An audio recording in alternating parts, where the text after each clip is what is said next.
mind and stuff like that. He just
Garland in the corner. He's got it. Feed stance. Pow with the right hand. Mitchell shakes. Up to the basket. And thunders it home. Oh! Mobley throws it down. And Allen blocked the shot at the rim. Welcome to the Chase Down Podcast, part of the Cavs media family. I'm your host, Justin Rowan. The Chase Down is presented by Fubo, the official streaming partner of the Cavs. Watch over 350 channels of live sports and TV, including FanDuel Sports Network without cable. There's no cost and no commitment. Try for free at FuboTV.com/Cavs. Well, the Cavs had an encouraging win over the San Antonio Spurs. It looked like some momentum was building, and then we had a repeat of the Warriors game from a couple of seasons ago with Pat Spencer playing the role of Ty Jerome.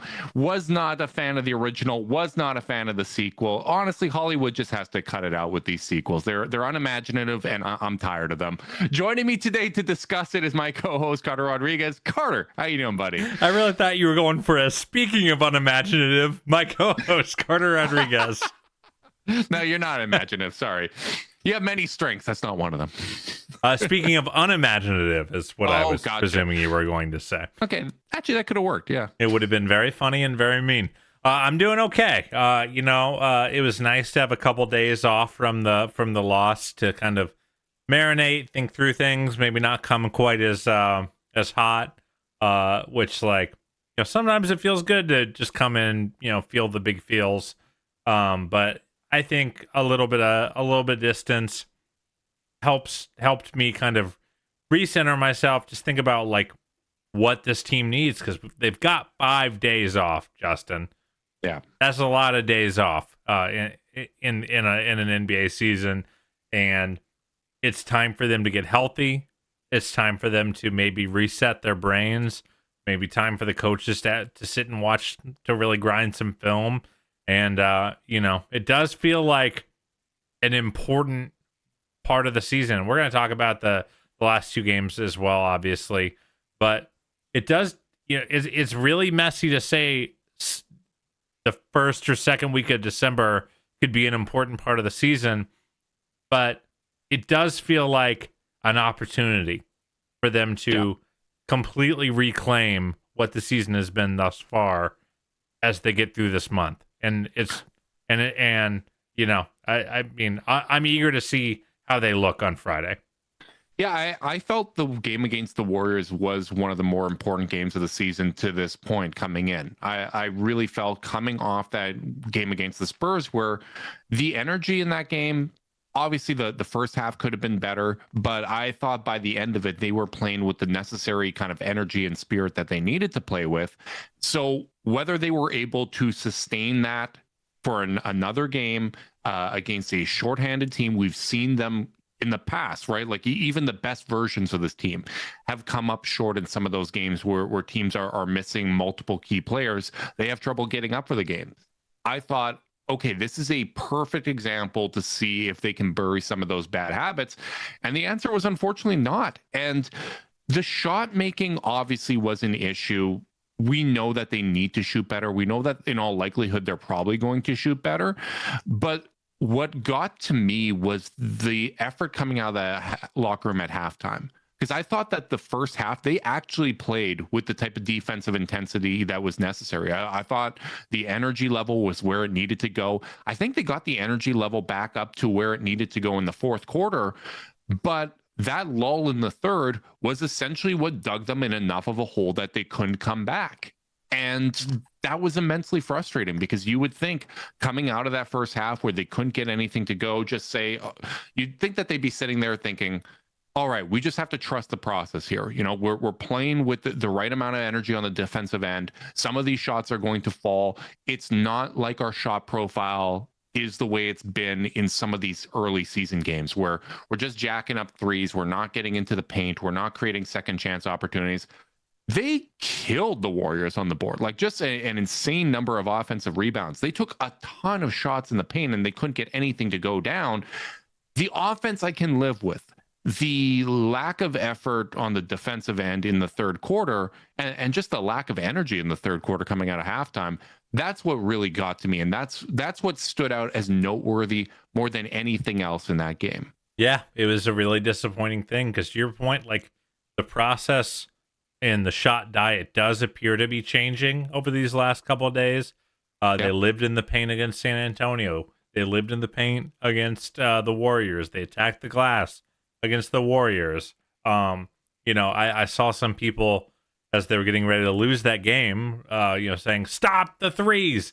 Like, guys, 42 threes just isn't that much in the modern NBA. That's not a crazy volume of threes in the modern NBA. And Kenny kind of talked about in the post game, like, guys, like our paint attempts weren't going in either. Like, so even though there were a few that I wasn't happy about, that I might have asked them to take it in or maybe try to work for a better shot, like even when they were getting in, they weren't going. So, but like, yeah, it just, again, to your point, the controllable stuff is the energy and the focus and the attention to detail. Being on balance on your closeouts, communicating on defense, and not letting a guy like Pat Spencer, who, by the way, I found out was like a lacrosse legend. Crazy story. Looks like a lacrosse legend. You don't But want to look, let him. It's been a theme this season, right? Yeah. Like the two-way guys and end-of-bench guys for the Cavs have been the ones bringing the energy. It is fitting that a two-way player for the Warriors who is playing for a contract, who after hitting a shot turned to Steve Kerr and gave him the money hands, like pay me. It's no shock that those types of guys are playing with more desperation, right? And it wasn't like it was Jonathan Kuminga, who you would think would be the Warriors' best available player. He went 1 of 10. He was absolutely awful in this game. They just got outworked in those minutes. And, I was encouraged to see the post-game interview with Donovan and Darius and to see both of them so dejected. Because, early in the season, Donovan's refrain was kind of, you know what, it's good to go through this earlier in the season. I honestly prefer this. Like, we have to overcome some of these hurdles. Like, I understand that. That's a positive spin. I got the mindset there. But at a certain point, like when we're looking to see what is the spark that ignites this, just being sick of this, like that can be it, right? Like it can be, hey, I'm just sick of us playing mediocre. We are better than this. We are going to hold ourselves to a higher standard. I know the regular season isn't our goal, but this isn't us and we need to be better. That being the sentiment coming out or coming into kind of this extended period of time where they have an opportunity to reset, they have an opportunity to practice, and are now going into a more normal part of the schedule where it's not condensed to make up for this weird in-season tournament week. I think that if there ever was going to be a catalyst, this is potentially one of those catalysts. Yeah, you would hope so. But I mean, in fairness, we've hoped that a lot. We've hoped for a bunch of these catalysts to be catalysts, and they really haven't been. Some of it is the availability. Some of it's just form. Everyone on the team, except Donovan, really is in very, very poor form. And even Donovan is starting to slip in some of these games where you're getting those poor shooting performances, or the game against the Warriors didn't really start getting going until the fourth quarter. Like you're just not seeing the same consistency that you saw earlier in the year, and I think that makes sense because it's not like he's getting a lot of help. No, and Michael Young tweeted this. I knew that the 3-point percentages had dipped, and you'd kind of talked a little bit about like how, especially in the early season, a bad week really can change where your numbers are at. But right now, DeAndre Hunter's at 31% from 3. Darius is at 32. Lonzo's at 26. Dean's at 29. Tomlin's at 19. Larry Nance is at 30. Proctor's at 31. Thomas Bryant's at 20. Luke Travers is our dear sweet Prince is 1 for 16, so he's 6%. And like that's a healthy chunk of your roster, and the folks that you would expect to counterbalance that are Donovan Mitchell, who's doing his part, Sam Merrill, who hasn't played in like 2 weeks, Max Strus, who hasn't played this season, and Evans, the only other one who's actually kind of doing okay from 3. So like, I don't care what your process is. If these are what you're shooting, you're not going to have a very good offense. Like you can't have this big of your. I think it's bleeding into the effort, right? Yeah. Like I know you want to sit here and say no matter how your shot's going, like you give 110%, like be locked in on the defensive end. Which is true. Should. Which is true, right? You absolutely should, but playing defense becomes a whole lot tougher when you're missing long shots that can generate transition opportunities. It is tough to keep the same level of enthusiasm and energy when things are just failing to work. And I do think that the process is getting better. I mentioned it before. I think the fact that both Evan Mobley and Jalen Tyson are playing a lot better recently is a positive indicator of healthy ball movement, because those guys thrive off of cuts and kind of opportunities generated by other people. The outside shooting component just hasn't been there. And just plain and simple, I do think that some positive regression with that is going to have a cascading effect into these other areas. But the bottom line is the effort, intensity, and spirit, particularly on the defensive end, needs to be better. Both Donovan and Darius talked about how one of the ways that they really feel that that's manifesting is something that we've talked about before. It doesn't seem like they're talking out there. They are being far too quiet defensively. They need to up that communication. Because when you're communicating, when you're calling out what's happening, that is one of the best ways to be accountable. That is one of the best ways to be engaged on the defensive end of the floor. And that's just been lacking so far this season. Yeah, and something that I've kind of started to notice is, like, I think it's also manifesting itself in one of the other areas where the Cavs are just getting wrecked right now, which is fouling.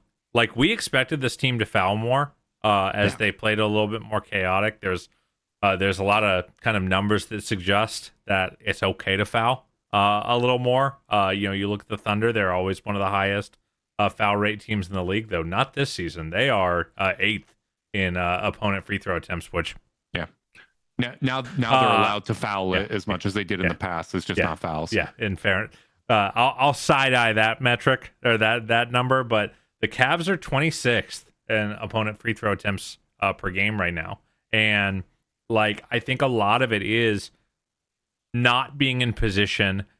A lot of like just bad focus, and like focus can present itself in a lot of ways. Like we think of focus as like making the rotation at the right time.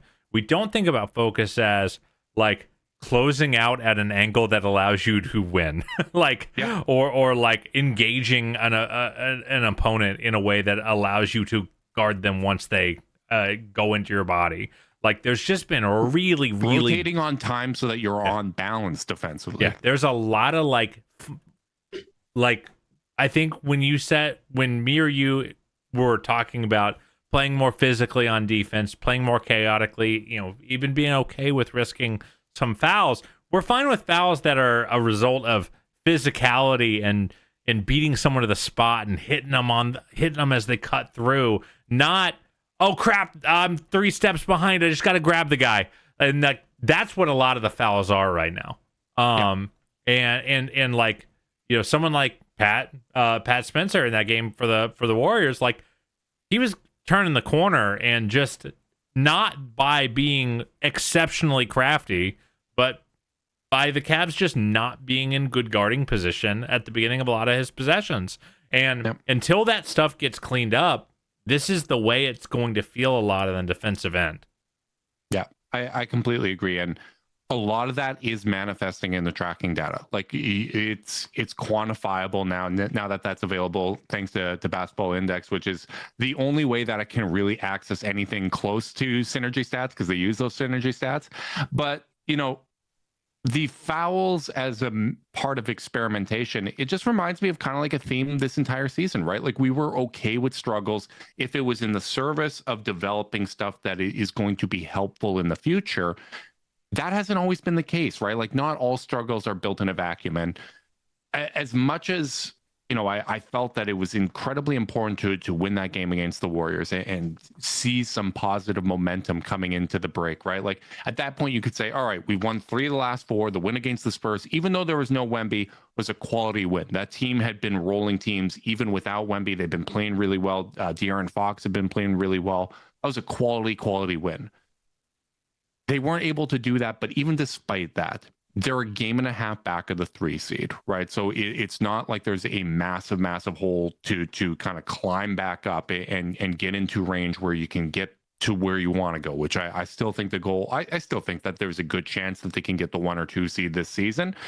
But a great stat from our buddies over at Real Cavs Fans was finalists of note from the last 5 years. So it's not like we're going back in the history books. How did they start through 25 games where the Cavs are 14-11? The Pacers were 10-15. The Mavs in 24 were 16-9. The 23 Heat were 11-14. The 23 Nuggets were 15-10. The Celtics were 13-12. And then in 2021, both the Suns and Bucks, who both made the finals, were 16-9. Like that's not a big difference, but like I think what that shows more than anything is that it's a really long season. Yep. I said this to you privately, but if you put a gun to my head, I would bet that the Cavs are going to figure it out at some point this season and have a winning streak. I think they are going to regress and show some of these bad habits that we've seen already. I think they will rebound from that and have another winning streak. And then we'll need to see what version of this team shows up in the playoffs. I don't like. I still think the peak too soon stuff from last season was nonsense. This was a Cavs team that was not playing their starters a ton of minutes. It's not like they were playing very hard when they played, but there was still another gear to get to. I don't think there is a merit to starting off the season poorly. I don't think you are 14-11 by design, but I do think that this shows how long these seasons can be. And, we've talked about it in the past, man. Like sometimes these seasons can feel like 5 separate seasons all baked into one. And we got 5 months here before the playoffs even begin. Yeah, our boy Mayar in the chat just mentioned, didn't peak too soon. Darius's toe peaked too soon. There's maybe something to that. So, I mean, to your point and to Real Cavs fans' point, like, yeah, this is not a death knell. But like what I'll say is, if you look at what kind of binds all those teams together that made those runs, especially the ones who started in a pretty mediocre fashion, which really most of those teams, to be honest. I mean, 16-9 is really the only good record in there. Is that they were all teams that were resilient as hell. The ones that were banged up got healthy. And they all had like a real identity that they could lean on to push themselves over the edge. And like, I think that's been one of the disappointments of the season so far, is it feels like they haven't really played too much of an identity. They've just kind of existed out there for big stretches of games. And like, if we want to see this team become the contender that we all thought we were getting at the start of the year, like that kind of feels like step one is like kind of rediscovery of who you are. And like, that's kind of what I'm hoping for this break is like, sure, there's rest. Sure, there's getting healthy. And like, I mean, you heard me read off the numbers. You can't tell me Sam Merrill isn't going to materially help this team when he's back. Though, man, apparently that hand injury was just awful. I feel really bad for him. Especially, it might take some time. We've seen how injuries to his shooting hand have led to the shots not necessarily falling. Yeah, though I mean, missing a guy who had been probably your third or fourth best player on the season, isn't nothing. And ultimately, he should be very additive. But this team has to find themselves at the end of the day. And part of that's getting healthy. Like you cannot. I can't reiterate enough how not right Darius has looked so far, even spiritually, as much as on the floor. Like, that fourth quarter against the Warriors when, Gary Payton's hounding Donovan and we're just not really trying to run anything for Darius, kind of shows you where the confidence is. Or the play that it got swung to him in the corner and he was pretty much wide open and he swung to Donovan, who then had to take a semi-contested three. Like, there's a lot of spiritual stuff here that needs to get solved for on top of the physical, I think, but like this is kind of the opportunity for them to start turning it around. Yeah. It doesn't really matter what the catalyst is, right? Like it's whether it's just frustration, whether it's, just pride, whatever the case may be. They just need something to kind of bind them together and to get them going in the right direction. And if your team's looking for something similar, Zoom Workplace is probably pretty helpful for you because teams move fastest when everyone's in sync. Zoom Workplace keeps meetings, chats, documents, and more together so your work flows like a perfect play. Keep work moving and zoom ahead with Zoom Workplace. Can we talk about something fun for a second? Sure. Jalen Tyson's playing really well. Dog, he's playing out of his mind. Like that game against the Spurs was legitimately impressive. Like I know I said he typically thrives off of healthy offensive ecosystem, cuts, opportunities that are generated for him. There was some self-creation juice that was really exciting in that game. And I actually went back and I listened to our pre-draft podcast where we were getting the breakdown from our buddy Maxwell Baumback about the who would be a great fit for the Cavs. and he nailed it. He absolutely nailed it. So, a little pat on our back for guest booking there. But he was talking about, the self-creation juice. He believes in the catch and shoot ability that he brings an edge. He singled him out as like the kind of ideal fit for the Cavs, and really believed in their ability to develop him. And honestly, like, if he's playing this well, there's probably a legitimate case for him to remain the starter, because DeAndre Hunter is not playing well right now. And Max Strus, yes, that lineup's been fantastic. Yes, I really enjoy the irony of people that have sat there and just complained and complained. No matter how well that lineup played, Max is just too short. And then you got Jalen Tyson, who's basically the same height, and they're all on board with him. I enjoy that irony, but I'm not someone that's cared about that in the past. I think he plays bigger than his size. And I think Max is going to take some time. I think Max's return to the lineup is going to look like DG's, where there might be some setbacks. There's going to be an extended period of time of trying to get in shape and gain confidence. So if Jalen Tyson keeps playing like this, there's probably a case for him to remain with the starters. Yeah, in the month of December, he's averaging 19 points on 65% from the field, 50% from three, just under 9 rebounds, just under 3 assists, only 1.3 turnovers, so more than a 2-to-1 assist to turnover ratio. Not crazy playmaking, but a decent amount. He's averaging, he's had a couple blocks, had a steal. Like, he is really, really giving them unbelievable performance. It's not just from three. It's been phenomenal. I think that starting him once, when you have the other 4 of the core 4 all available, it's a big move. Indisputably, it would be a very big move. I don't know if doesn't it fall into the, hey, we have a lot of talent, we have a lot of depth, this should be merit based? Like, doesn't it fall under that category? Yeah, it would take some balls, because a lot of juice for DeAndre coming into this year. But they don't call him Kenny Cajones Atkinson for no reason, Carter. But I will say this: DeAndre's playing having the roughest stretch he's had as a Cavalier. The shooting hasn't been there at all. He doesn't really have the playmaking to lean on when the shooting's not there. The mid-range and the at the rim, the stuff is fine, but not really seeing it on the boards right now. Either, that's never been his strength. He has not had more than 4 rebounds in a game since the Pacers game, where he had 7. So it's 4, 4, 3, 3, 3, 3, and 3 in his last 7 games. Like, and that's not enough. Like, I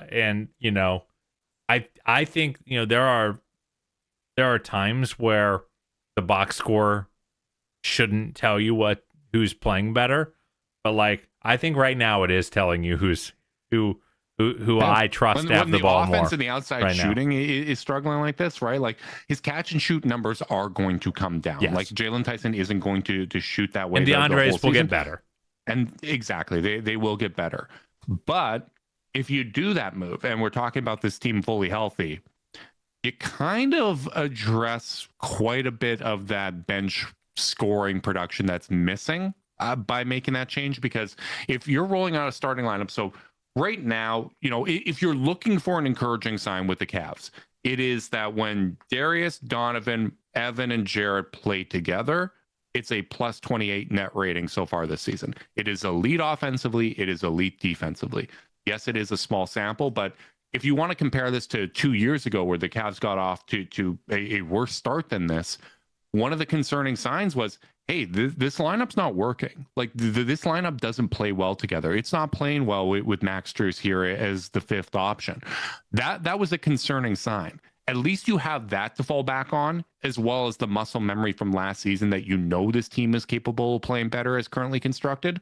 But if the Jalen Tyson with the rest of the core lineup works, you can sub out Donovan, Jalen, and Evan. All of a sudden, Darius is out there running pick and roll with Jared Allen, with Sam Merrill, Max Strus, and DeAndre Hunter, like, coming in as a threesome. It It's a lot. That's a lot of spacing. That is basketball IQ with both, how Sam has improved and grown his game this season and what Max brings to the table. All of a sudden, you're blitzing teams with that lineup. Then Donovan comes back in with Jalen and Evan. Jalen's giving you a little bit of extra intensity. Whoever from that group kind of has it going, maybe you keep them. You sub in Dean Wade. Like there's a whole bunch of lineup variations that you can go with from there. I'm not saying it's what they have to do, but if we're doing this merit-based thing, if Jalen Tyson keeps playing like this and DeAndre Hunter keeps struggling, I do think that there is a case for it. And the fact that it's even a discussion where, if he sustains and DeAndre gets back to current form and Max gets back to himself, the fact that you're all of a sudden in a space where you have 3 wings that you feel good about, that give you some optionality, that give you a lever to pull when one doesn't have it going, that's something that this Cavs team has never had. So if you're looking at kind of stuff on the periphery beyond, hey, the top guys need to play like the top guys, there is an avenue and there is a sample size here that gives you an encouraging sign that, hey, this is something that we didn't have in the past that could be a real benefit to us. I honestly, I'm kind of surprised you're the one that brought this up. Normally, because it's one of those things, like, we're not, me and you are not starting lineup tweakers, No. I feel like anecdotally when like a role player has a few good games in a row, I just always see social media being like, they've got to start. They've got to take X, Y, and Z spot in the rotation. This means we need to trade someone for spare parts to start this guy. Yeah. And I feel like me and you generally are like on team like, well, okay, it's nice that he's having a nice couple games. But I think going back to addressing kind of the spirit of the team, Jalen's a guy, and he's obviously got the advantage of being a new shiny thing for us to be excited about. Mm-hmm. And 15 points from Jalen Tyson feels cooler than 15 points from anyone else on the roster. Yeah, because we're excited about him and interested. Sometimes it can be the Hell's Kitchen meme, like, oh dear, you're so precious, versus how we treat the guys that have been around. Yeah, so I want to guard against that, but I don't think it's just that. I think there is a spirit that Jalen's playing with that is actually worth considering. Saying hey, you're playing hard and you're giving us what we need. And well, why do we when we were looking at guys that the Cavs could trade for and add, why did we like the Josh Hart types? Why did we like Keldon Johnson? Even though they weren't bigger, they played with an intensity. They created second chance opportunities. They played larger than their size. That's an archetype that we've had interest in for years here. Yeah, because we haven't really had a lot of that. I mean, that's just not been who this team has had and who they've been. So it's interesting, and it's funny. These are not the same class as from a pedigree perspective. But I was thinking about a guy that was getting some of these calls, maybe not to start, but to be a permanent rotation member in a different era of this team. I'm thinking about Lamar Stevens, a guy who played with a certain spirit, a certain energy. But me and you were like, yeah, that's nice for 2 or 3 minutes when coach needs to send a message. I think the difference is with also, someone those lineups sucked. Yeah. One, the lineups never actually show that was that helpful. But 2, I think Jalen's bringing the intangible stuff that kind of speaks to our basketball soul, but he's also bringing all the skill stuff that you needed to see to justify his long-term placement in your plans. He's showing you that he's worked on the catch and shoot. He's showing you that he's working on his finishing, especially in transition, where he's been so much better over the last 10, 12 games. He's showing you the secondary playmaking. He's showing you a little bit better on-ball defense. I know you've got a lot of great numbers for defense that you want to talk about in this episode, but it's the marriage of both things, where it's I don't want to see this guy off the floor right now.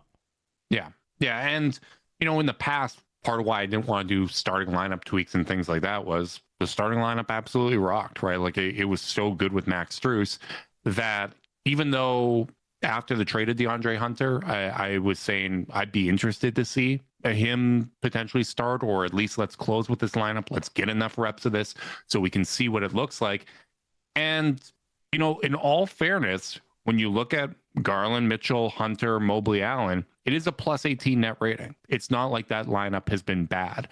But I do think that it's important that Jalen Tyson is pushing and making a case to be the starter, because you need that push. You need to have that accountability when it comes to DeAndre Hunter. And a lot of that sample has come prior to this slump that he's in, right? Like I think the last 3-4 games here for Hunter have been his worst with the Cavs. He can absolutely turn it around, and I can see him, you know, retaining that starting spot. But this whole early start of the season, it was a trial period, right? Like, let's see what it looks like. We have this opportunity because Max isn't available. We know the Max lineup works really well.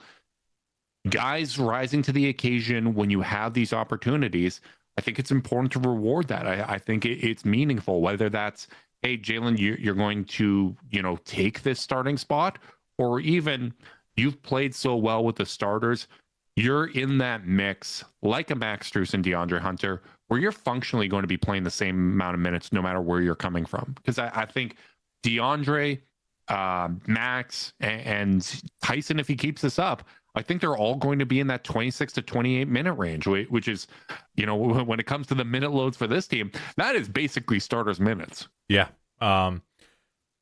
Man, I just did not expect you to convince me, but I think I'm kind of convinced. I do think there's just something so valuable also about like letting Max, and like that sub pattern just felt so nice. The idea that was an important part of the sell job. A was, Darius, you know, Sam, Max, DeAndre, Jarrett second unit feels like it's got all the juice you need to succeed.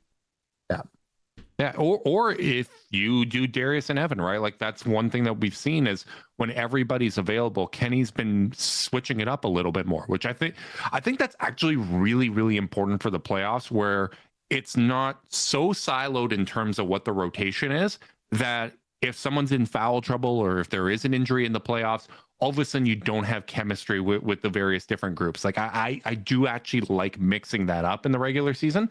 But even if you do, if that's, you know, Darius and Evan out there with Sam, Max, and DeAndre, it's not like that lineup isn't going to rip, right? Like that's really, really fun combinations that you can do a whole bunch with. And I do think one of the biggest things, you know, going in Jalen Tyson's favor is, even though the off-ball defense still has a ways to go, he's shown real quantifiable growth as an on-ball defender. Last year, when you looked at that tracking data, the perimeter isolation defense, he was in the second percentile. Like that's almost unfathomably bad. Like he was good with screen navigation and all that, but in isolation, it was awful. This year, he's moved up to the 82nd percentile. That's a massive growth. And, you know, from the screen defense, he went from a 90th percentile defender in those situations, which, you know, honestly, ball screen situations are going to be more frequent. That's what you're going to see as a defender more frequently than perimeter isolation defense. He went from a 90th percentile to a 91st percentile. So on a season where almost everybody across the board has had defensive regression, Jalen Tyson is one of the few that's actually taken a quantifiable, significant step in the right direction. Yeah, he's been awesome. Do you want to talk about some of those defensive numbers? Because I thought there were some great pulls in the rundown, and I don't want to steal your thunder, brother. Well, what I find really, really interesting is when you look across the board, and I didn't include the bigs in the sample. When you look across the board, the screen and the ball, the ball screen defense has been really steady. Like across the board, almost everybody is playing about the same in those situations. Dean has dropped off a little bit. He's still 83rd percentile, but last year he was 95th.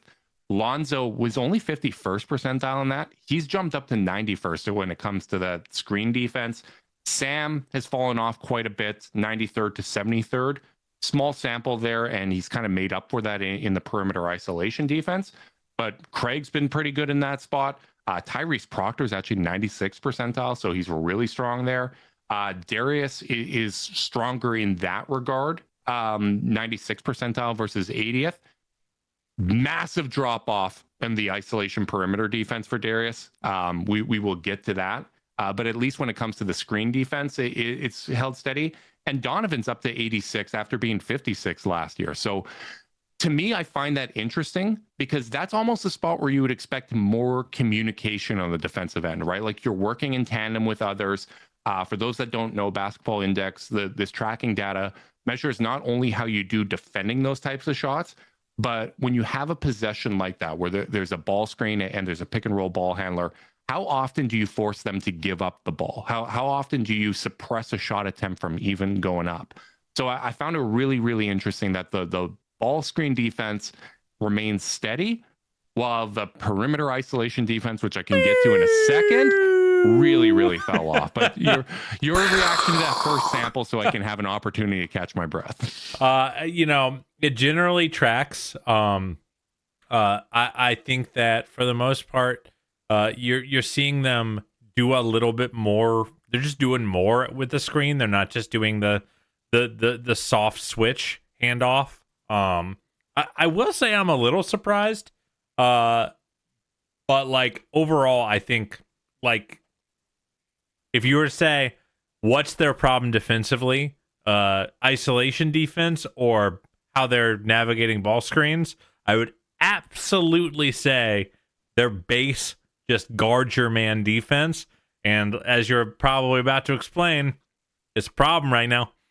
Yeah, and I think where it's most prevalent is when they're not properly set up, right? When it's a transition opportunity where they stopped it from being a transition opportunity, but they just never get set on that possession, right? And that's where, the opposition is able to attack these guys individually without needing a ball screen, right? Like we've seen those types of opportunities happen. And, I talked about Darius. That drop-off's been substantial. Like he was 86th percentile last year. He's down to the 12th percentile this year. And he hasn't been below a 73rd percentile perimeter defender since 2020, 2021 season. Like he's been the last 4 seasons, even, the messed up jaw year, he was still in the mid 80s, right? Like he's held steady, at least in that regard.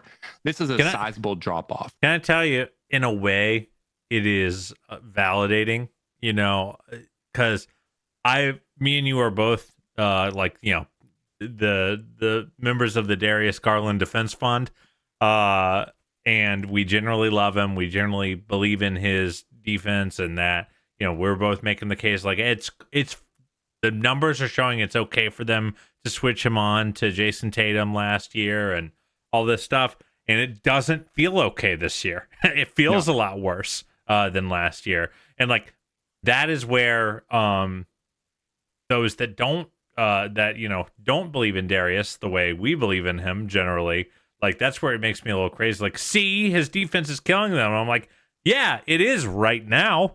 It hasn't been historically, and that is a major difference. And like my eyes are showing me a major difference in how he's guarding on the ball.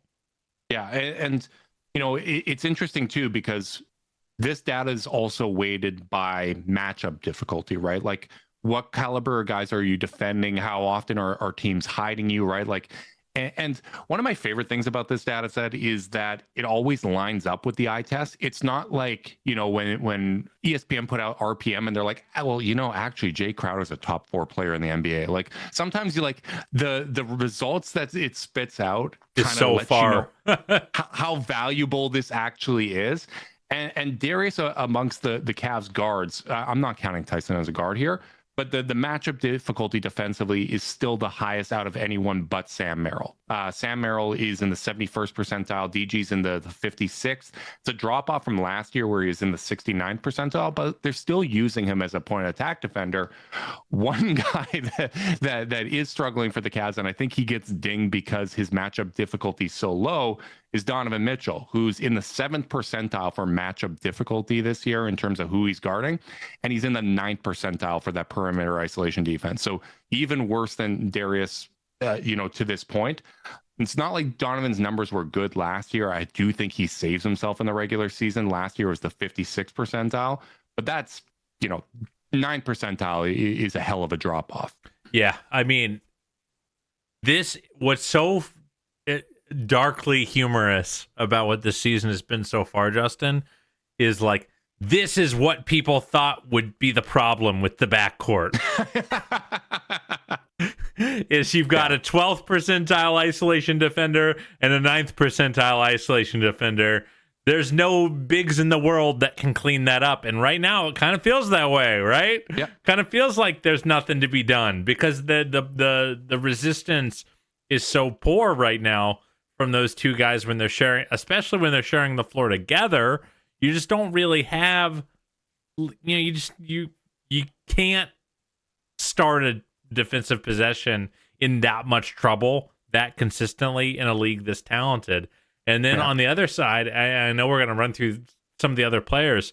The other glaring issue right now with where this team is not only do they have those two hanging out in the bottom 10th percentile, or adjacent in Darius's case, they don't have anyone higher than 85th. Yeah. Dean right now is the team's best defender by this metric at 85th percentile, and that's the best they had.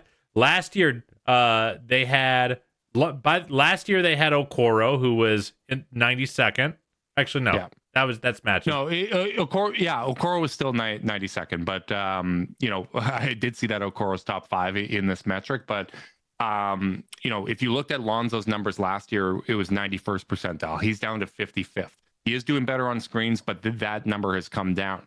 DeAndre Hunter was 89th. So, adjacent to that, now he's down to 78th. So there's been a fall off there. Sam Merrill has actually improved in that regard. He was 55th also tracks last year, with my eye test. Up to 79th. Real improvement. Even though he's dropped off on the screens, he's kind of normalized right in that middle where he's mid 70s, both in perimeter isolation as well as screens. That's encouraging. Craig's improved from 40th to 57th.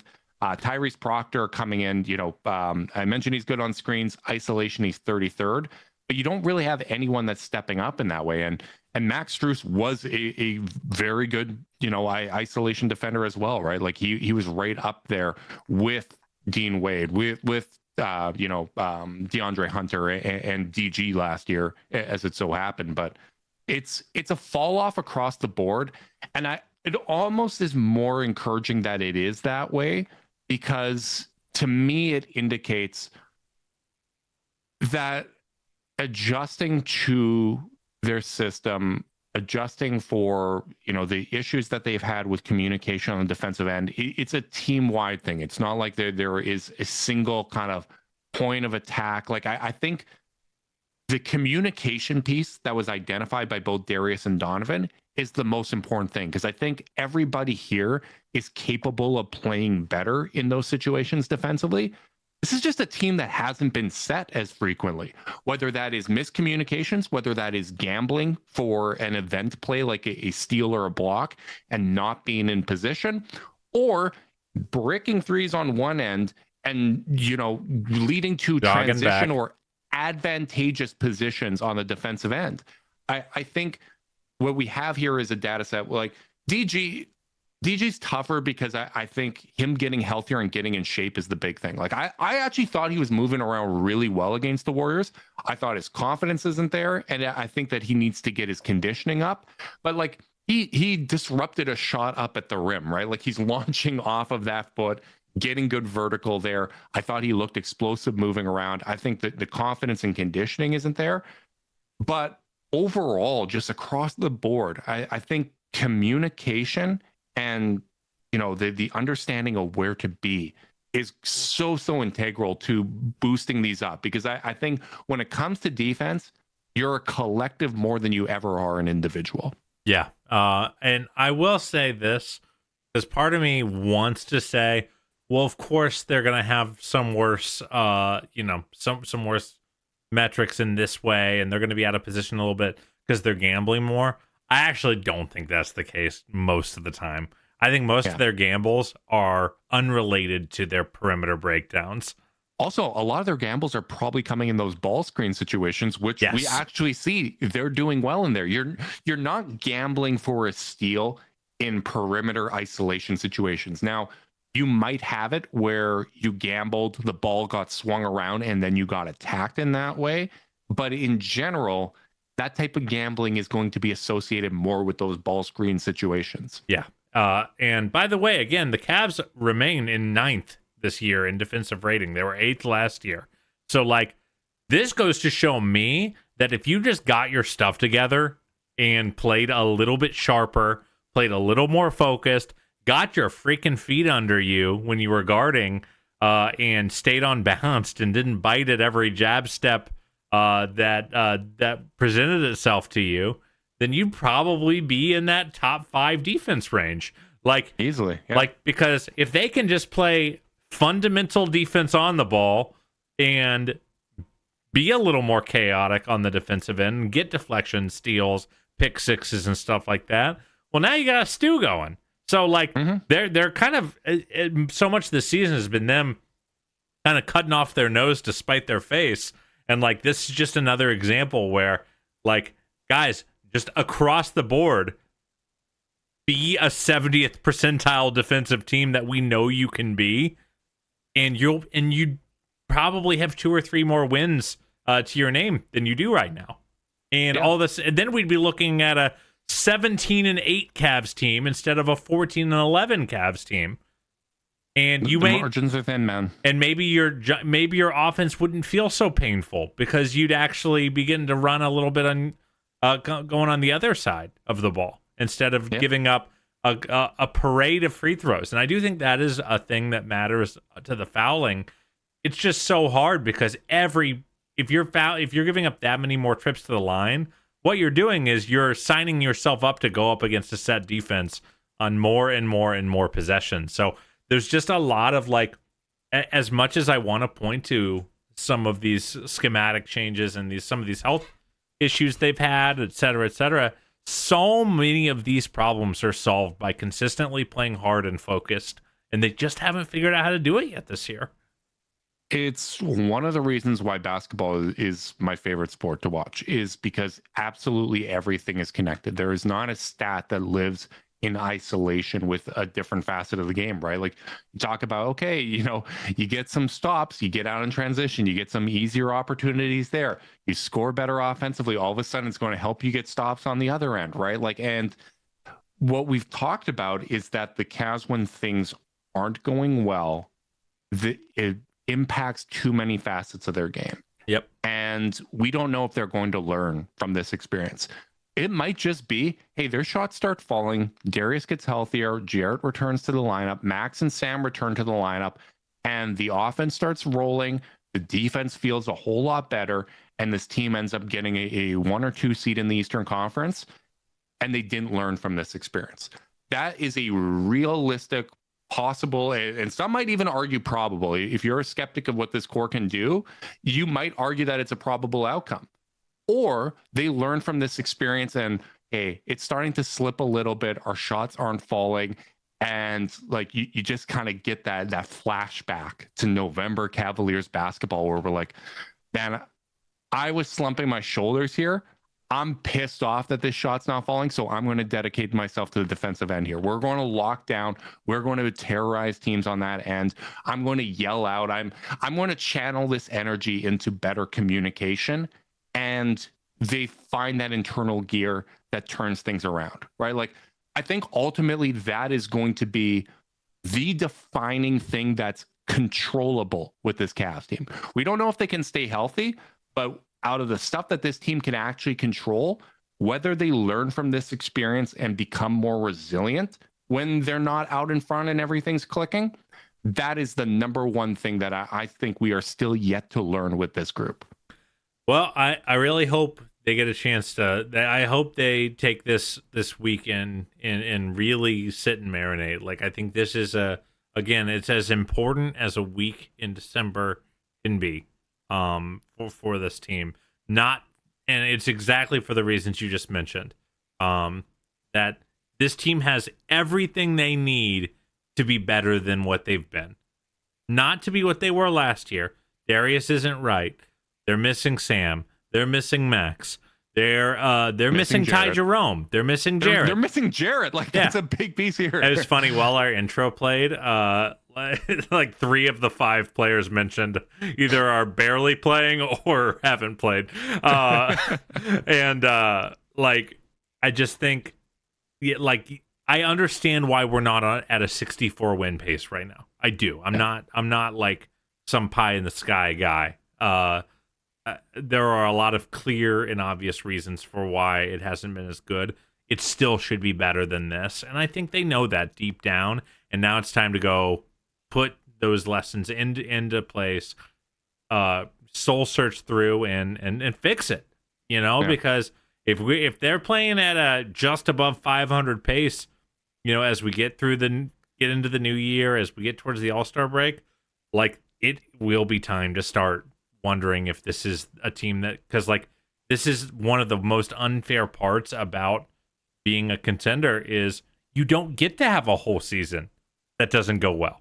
You just don't. Like that things start changing very, very fast in a way that, like, your patience, every successive year you keep a team together, the patience constricts, and it should, at the end of the day, especially as the investment from the team goes up, that you have to get results. It is incumbent upon you as a team, as a front office, as a roster to get results, because that's what we're trying to do here. Like, at the end of the day.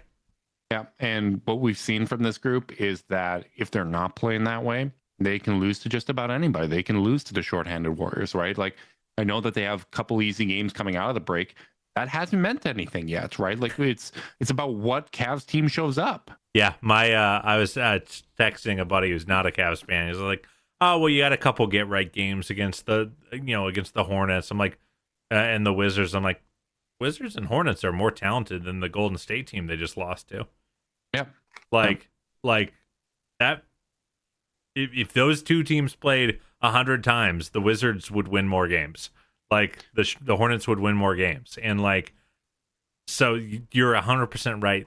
This is about them. At the end of the day, this is about them. This isn't about them getting another team's best shot. The motivating force of why they are going to show up in those games should be because we're the Cleveland Cavaliers, right? Like, you're damn right, brother.